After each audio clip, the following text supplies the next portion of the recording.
Reby was a simple, kind-hearted young nurse who had recently gotten a job at a city hospital. Coming from a poor background, she was grateful for the opportunity, even though the pay was meager and the other nurses often looked down on her. They bullied her, mocking her torn shoes and faded uniforms, but Reby didn't let it bother her. She was determined to work hard and prove herself. One rainy evening, an ambulance screeched into the hospital, carrying a man badly injured in a terrible car accident. His face was covered in blood, and his clothes were torn. A stranger who found him lying by the roadside brought him in. The man had no identification, and no one knew his name. The stranger handed the doctor a phone he picked up from the accident scene, saying this was lying beside him. I thought it might help identify him. The doctors rushed the unconscious man to the emergency room. After hours of battling to save his life, they stabilized him, but he remained in a coma.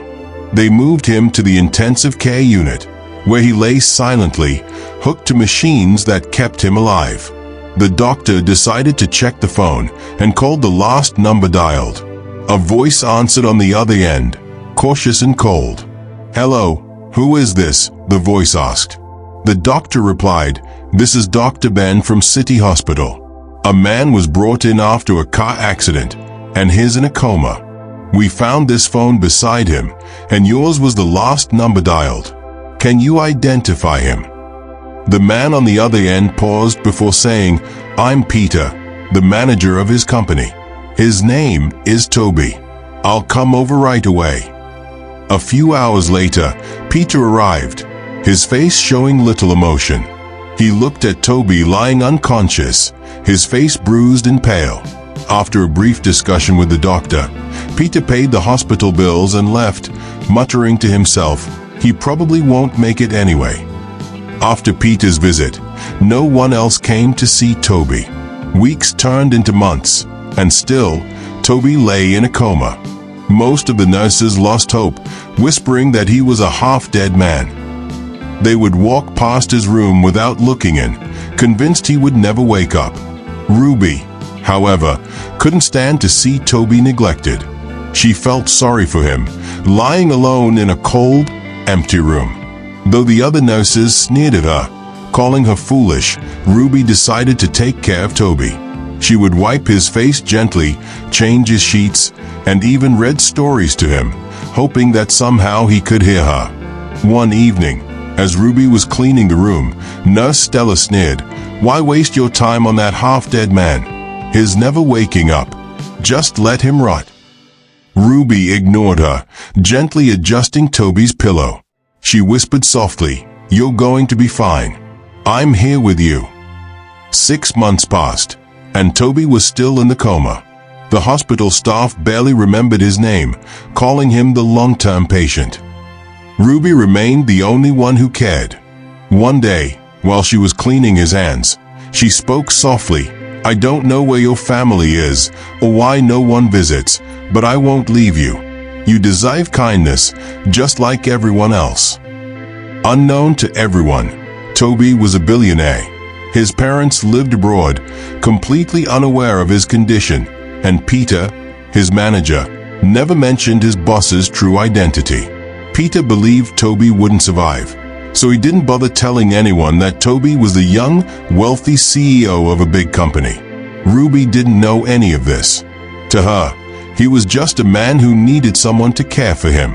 She would bring flowers to his room, telling him stories about her childhood and how she always dreamed of being a nurse. One day, while Reby was humming softly as she cleaned, she didn't notice that Peter had returned to the hospital to check on the situation. He saw Reby sitting beside Toby, talking to him as if he could hear her. A look of disdain crossed Peter's face. "Why are you wasting your time on him?" Peter asked, startling Reby. "He's a human being," Reby replied firmly. "Even if he can't speak or move, he deserves someone to care for him." Peter scoffed and walked away, thinking to himself that Reby was foolish. Little did he know that Toby's fingers twitched ever so slightly, a sign of life that Reby didn't notice. Despite the nurses' continued mockery and the doctor's dismissive attitudes, Reby never stopped caring for Toby. She would bring homemade soup, hoping the aroma would trigger a memory. She cleaned his room with extra care, making sure it smelled fresh and pleasant. Sometimes, when she was alone with Toby, Reby would whisper her own fears and dreams, not realizing that she was the only one keeping his spirit alive. One evening, she fell asleep beside his bed, exhausted from a long shift. Unbeknownst to her, a single tear slid down Toby's cheek, as if his soul recognized the kindness of the only person who hadn't given up on him. As the months dragged on, Reby remained by Toby's side, never giving up hope. She believed that someday he would wake up and see that he was not alone. The other nurses continued to laugh at her, calling her the nurse of the dead, but Reby never let their words crush her spirit. Toby remained in the coma, but somewhere deep inside, he could feel Ruby's presence, her gentle touch, and her kind words. Unknown to everyone, his soul was fighting to return, drawn to the warmth and care that Reby selflessly gave. Days turned into weeks, and weeks into months. Toby remained in a deep coma, his life dependent on the machines around him. Reby continued to care for him, unfazed by the mockery from her fellow nurses. Despite their taunts, she believed that one day, Toby would wake up and be grateful for her kindness. Meanwhile, life outside the hospital was moving on without Toby. His company, a thriving business empire that Toby had built from the ground up, was starting to feel the impact of his absence. The employees whispered among themselves, wondering why the CEO hadn't been seen in months. Peter, the manager, was quick to seize the opportunity. Greedy and power-hungry, he spread the rumor that Toby had traveled abroad for a long business deal, leaving him in charge. To maintain his cover, Peter forged some documents and transferred significant sums of money from the company accounts into his personal ones. Who's going to notice, he thought. The boss isn't coming back. No one survives a coma for this long. Peter became more confident each passing day, throwing luxurious parties and driving new flashy cars. He even began boasting about how he would take over the company soon. Employees noticed the change in his lifestyle, but none dared to question him. Back at the hospital, Reby was unaware of the corporate drama unfolding. She remained dedicated to her daily routine, cleaning Toby's room, talking to him, and hoping that her presence would somehow reach him. Sometimes, Reby would gently touch his hand and whisper, "You have to wake up, Toby. There's a whole world waiting for you." In Toby's mind, though still in a coma, he felt like he was trapped in a dark, endless tunnel. He could hear faint voices, and sometimes he thought he could hear Reby singing softly to him. It was like a tiny light in the darkness, and it gave him a strange sense of peace. One evening, as Reby was cleaning his face, she noticed something odd, a single tear rolling down his cheek. Her heart skipped a beat. "Toby, can you hear me?" she whispered, wiping the tear away. She took his hand gently, squeezing it. "You're not alone. I'm here." But there was no other movement. Reby sighed and continued her work, not knowing that deep inside, Toby's soul was fighting to return to the surface. Back at the company, things were getting out of hand. Peter had siphoned off so much money that some employees started questioning the lack of funding for projects.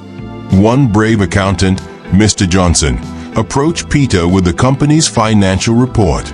"Sir, I noticed some irregularities in the accounts.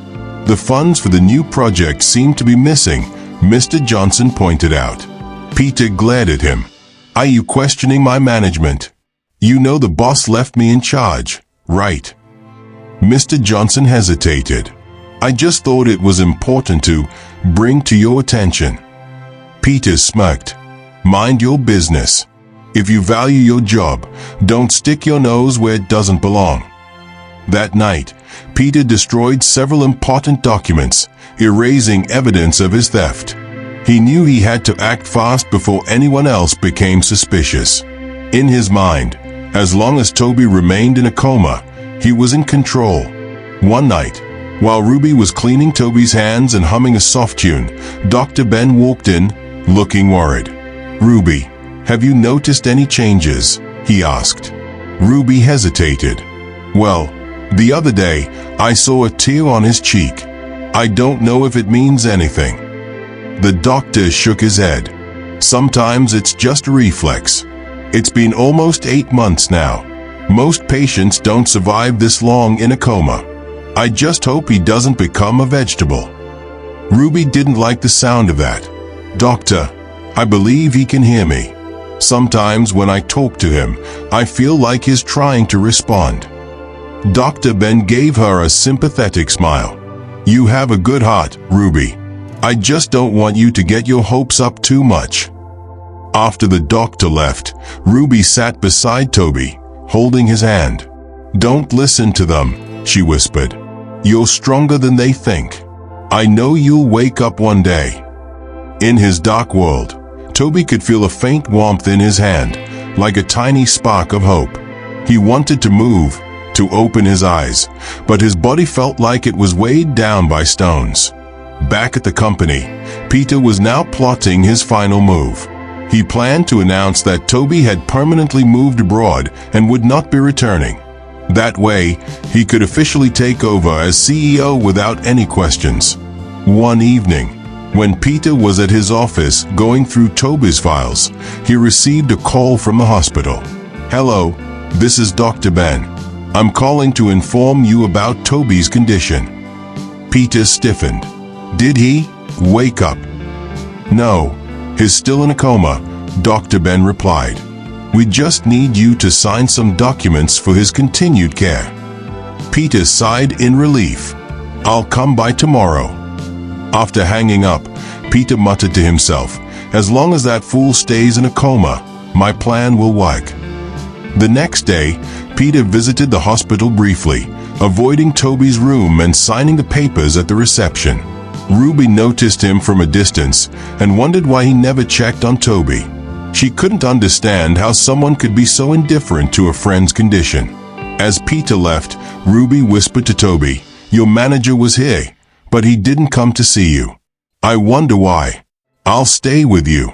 You don't have to be alone." In the deep recesses of his mind, Toby heard Ruby's voice. It was like a soft echo that gave him the strength to keep fighting, even though his body remained still. While Peter's greed grew stronger, Ruby's hope remained unshaken. She continued to care for Toby, never once abandoning him, while Peter schemed to take everything Toby had worked for. Reby continued her daily routine of caring for Toby, just as she had for the past 8 months. She wiped his face gently, changed his sheets, and whispered words of encouragement. One evening, while adjusting his pillow, she felt something unusual, a faint pressure on her hand. Startled, Reby looked down to see Toby's fingers twitching. Her heart pounded. She thought she was imagining it. Slowly, she leaned closer, whispering, "Toby, can you hear me?" To her surprise, his eyelids fluttered slightly. Reby gasped, almost dropping the cloth she was holding. "Toby, are you waking up?" With great effort, Toby's eyes opened just a little, his gaze unfocused. A low, raspy sound came from his throat, like he was trying to speak. Tears filled Ruby's eyes as she whispered, "You're awake. You made it." Toby's lips moved weakly, barely forming words. Where am I?" "You're in the hospital. You had an accident. You've been in a coma for a long time," Reby explained softly, trying to control her emotions. Toby's brows furrowed, and he tried to lift his hand.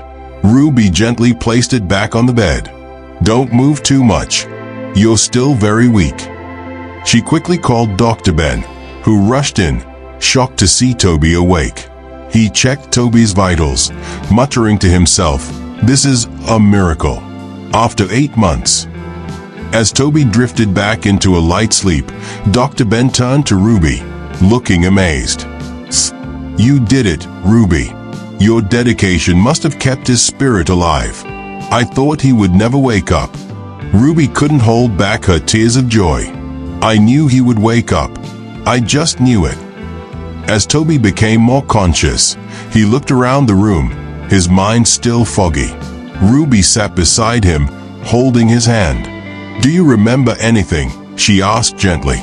Toby blinked, his voice barely audible. "Just darkness and your voice." Reby smiled. "You've been in a coma for 8 months. I was the one who took care of you.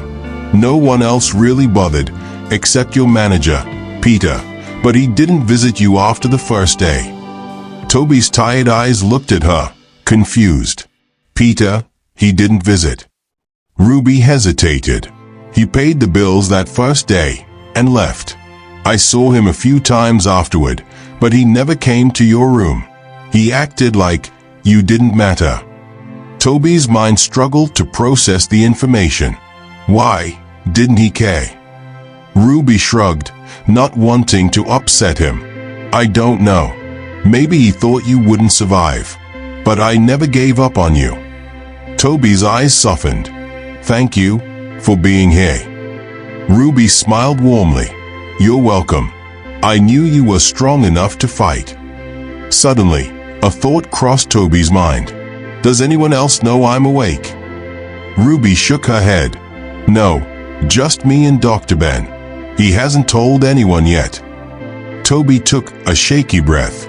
"Good. Don't tell anyone, especially Peter. I need to find out what's going on first." Reby looked puzzled. "Why hide it?" Toby looked at the ceiling, gathering his thoughts. "If Peter didn't care if I lived or died, something isn't right.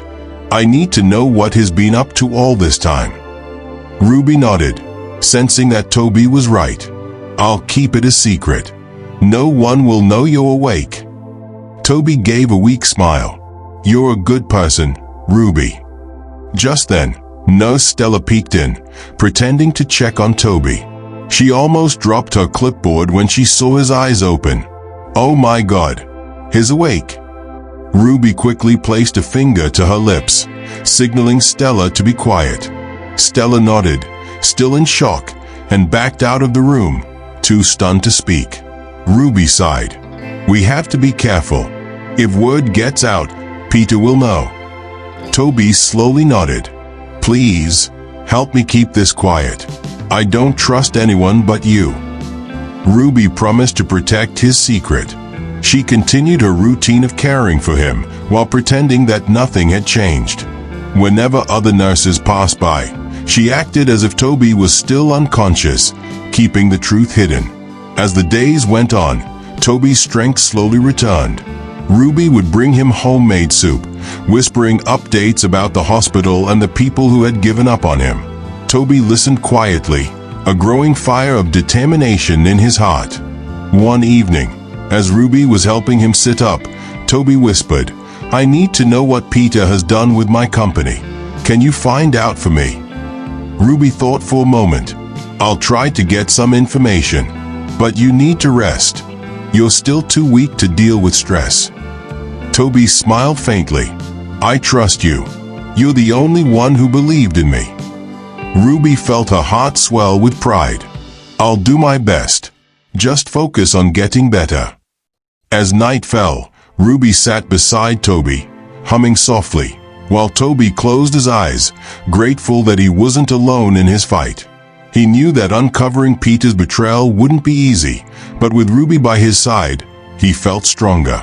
In the shadows, danger was brewing, and Toby knew that keeping his awakening a secret was the only way to protect himself and expose the truth. 2 weeks passed, and Toby was slowly regaining his strength. Reby remained his secret keeper, making sure that no one in the hospital, especially Peter, knew that Toby was awake. She would sneak in meals from home, feed him carefully, and help him sit up for a few minutes every day. One afternoon, Toby whispered to Reby, "I feel a bit stronger today. Can you help me sit up for longer?" Reby smiled warmly, adjusting the pillows behind him. "Of course. You're doing great, Toby." As Toby sat upright, he looked at his thin arms and sighed. "I used to be stronger. What has happened to me?" Reby gently placed her hand on his shoulder. You've been lying down for 8 months. Your muscles became weak. But don't worry, you'll regain your strength. Toby gave her a small, grateful smile. I couldn't have done this without you. Reby chuckled. I'm just glad you're alive. I almost gave up hope a few times, but something kept telling me you'd make it. Toby lowered his gaze, his mind troubled. If you didn't give up on me, why did everyone else? Even Peter, he just left me to die. Reby bit her lip. I don't understand it either. I've seen him a few times at the hospital, but he never checked on you. I thought he was supposed to be your friend. Toby's face darkened. Something isn't right. I need to get out of here and see what's going on with my company. But you're still weak, Reby warned. If you rush things, you might collapse. Toby sighed. You're right. I need to be stronger before facing anyone. But I can't sit here doing nothing. Can you get me a newspaper? I want to see what's been happening in the world. Reby nodded. I'll get one tomorrow. The next day, she sneaked a newspaper into Toby's room. Toby carefully unfolded it, his eyes scanning the business section. His heart sank when he saw the headline, Successful Expansion Under New Management. Peter leads the way. Toby's hands trembled. He's taking credit for my projects. This was my plan. I started it before the accident. Reby looked worried. Is he trying to take over your company? Toby clenched his jaw. It looks that way. If I don't act soon, I might lose everything. One evening, Dr. Ben entered Toby's room for a routine checkup. He was surprised to see Toby sitting up, looking more alert. Well, you're recovering faster than expected, Dr. Ben said with a smile. Thanks to Reby. Days passed, and with Ruby's care, Toby grew stronger. He could now sit up on his own, his voice still weak but clearer than before. Reby kept his recovery a secret, but rumors started to spread among the nurses. Some claimed that Reby was making up stories about Toby waking up, while others peeked into his room, only to see him lying still, eyes closed. Reby had warned Toby to pretend whenever anyone entered.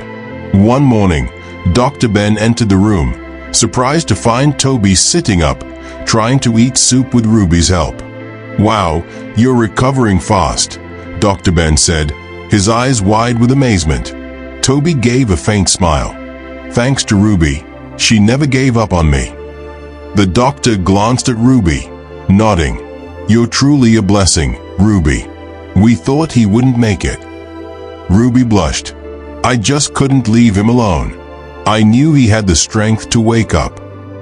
Dr. Ben examined Toby thoroughly, noticing how his vitals had improved significantly. If you keep progressing like this, you might be able to leave the hospital soon. Toby looked at Reby, his eyes filled with gratitude. That sounds good, but I still don't want anyone else to know. Dr. Ben frowned. Why not? Toby's jaw tightened. Because I don't trust the people around me, especially my manager, Peter. The doctor raised an eyebrow, but Reby quickly stepped in.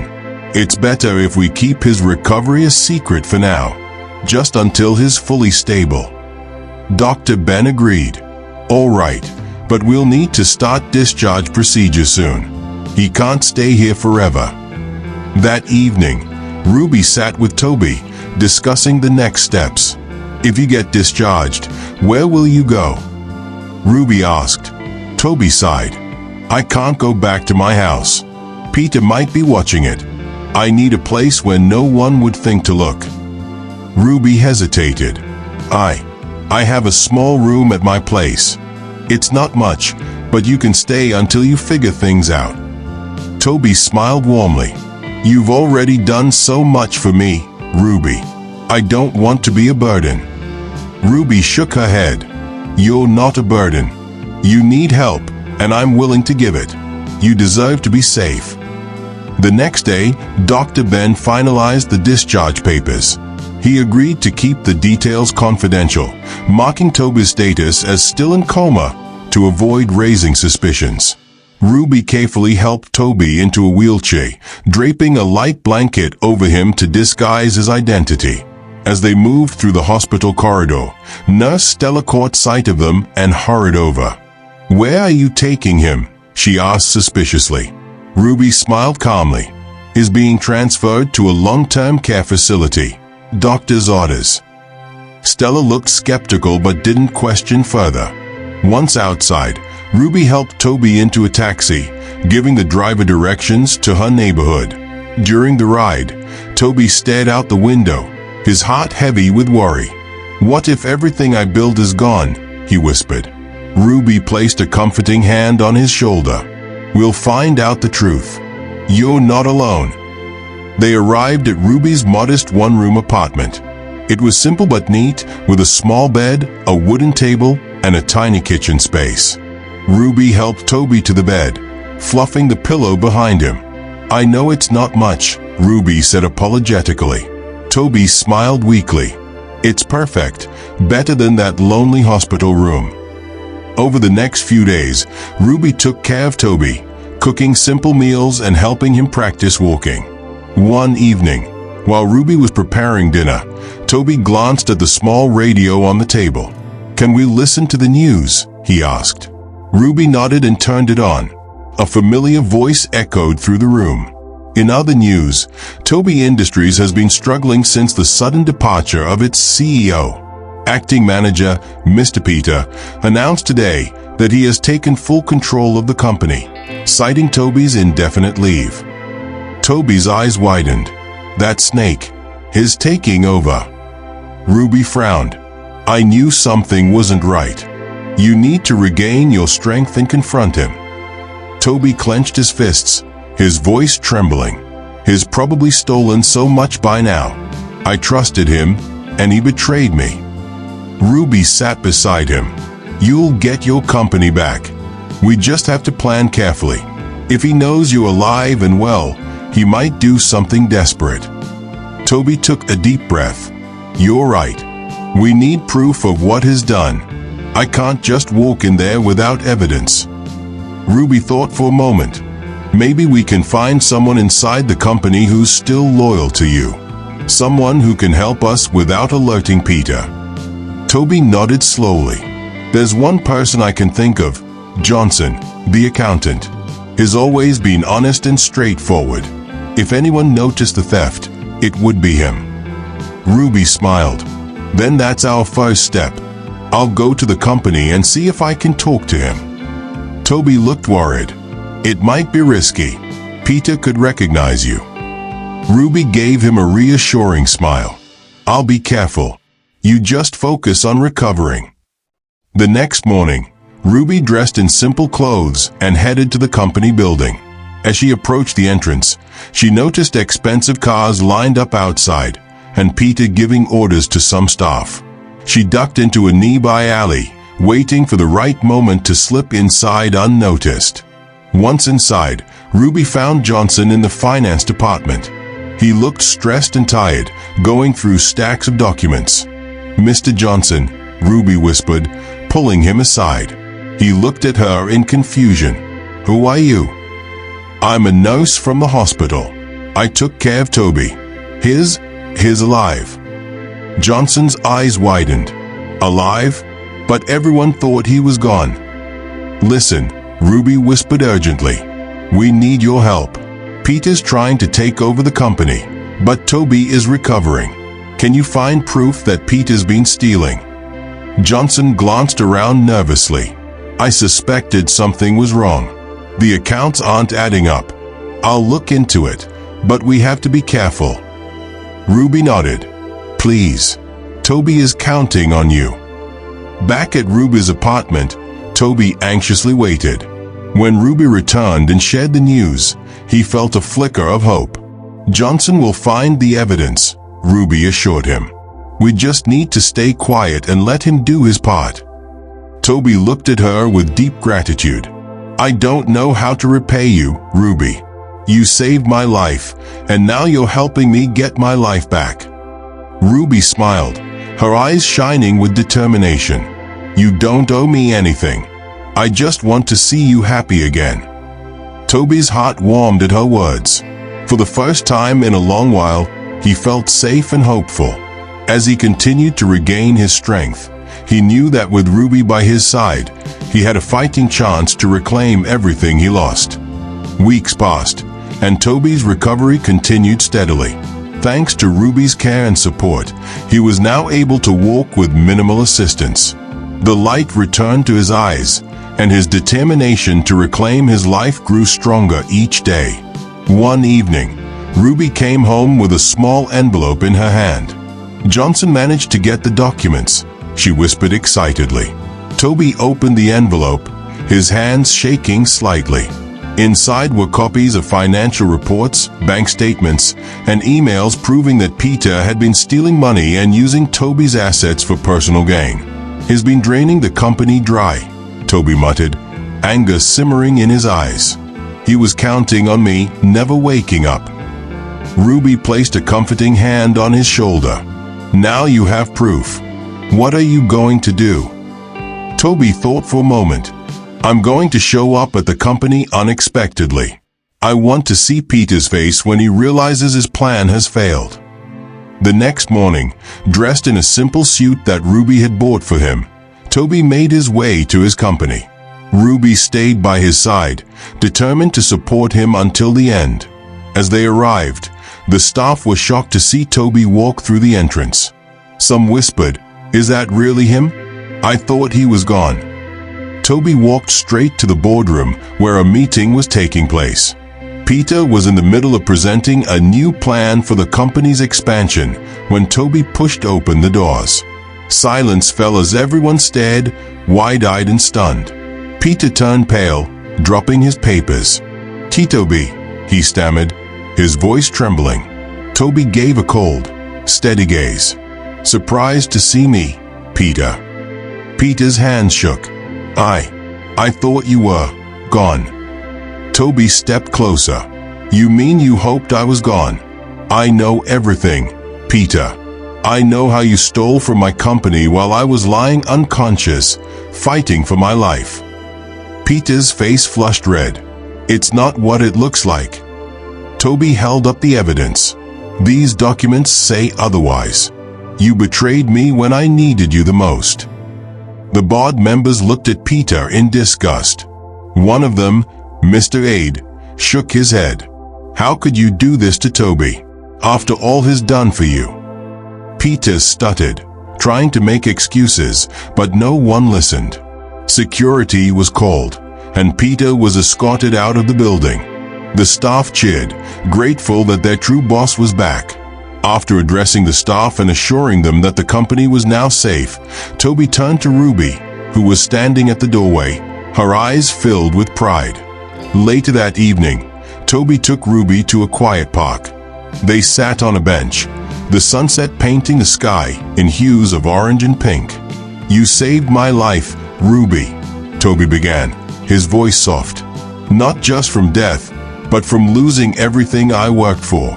I can never repay you." Reby smiled warmly. "You don't owe me anything. I just did what was right." Toby looked at her with tenderness. "You were the only one who believed in me. You were my light in the darkest time. I don't just owe you my life, I owe you my heart."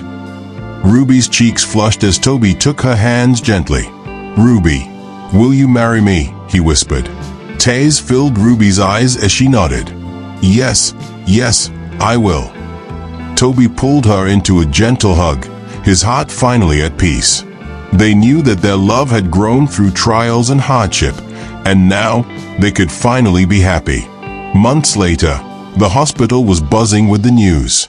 Nurse Stella and the others couldn't believe their ears when they heard that Toby, the half-dead man, was not only alive but also the billionaire CEO. And to top it all off, he had married Reby, the poor nurse they mocked. One day, Reby returned to the hospital to collect some papers, now dressed in a beautiful, simple gown and looking radiant. Stella approached her, guilt written all over her face. "Reby, I'm so sorry. We were wrong to treat you that way," Stella stammered. Reby gave her a forgiving smile. It's okay. Sometimes people only see what they want to see. As Reby left, Stella whispered to another nurse, I can't believe it. We bullied her, and she ended up marrying a billionaire. Another nurse sighed. We should have been kinder. She truly deserved happiness. Back at their new mansion, Toby and Reby enjoyed their simple moments together, grateful for how love and kindness had triumphed over betrayal and greed. Toby never forgot how Ruby's unwavering faith pulled him from the darkness, and how her love restored his life.